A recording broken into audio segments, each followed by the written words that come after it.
Welcome back to our channel. In today's tutorial, we will show you how to flip an image on Google Docs and also how to mirror an image in Google Docs. So let's get started. To begin, open your web browser and in the search bar, type docs.new to quickly access a new Google Docs document. Hit enter, and you'll be directed to a fresh document where we can begin our process.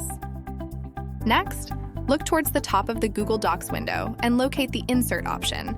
It's usually found right next to Format. Click on Insert to reveal a drop-down menu. Within the drop-down menu, hover your mouse over Drawing, and then select New from the expanded options. This will open a new Google Drawings window.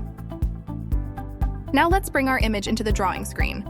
Look for the image icon and click on it. Within the dialog box, select Choose an image to upload from your computer. This will allow you to browse and select the image file you wish to work with. Once you've chosen the image, click Open to begin the upload process.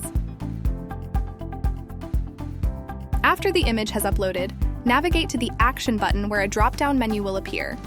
Look for and select Rotate, and then choose Flip Horizontally. This will mirror your image. Once you're satisfied with how your image looks, remember to hit Save and Close to insert the edited image into your document. So there you have it. Thanks for watching and see you in our next video.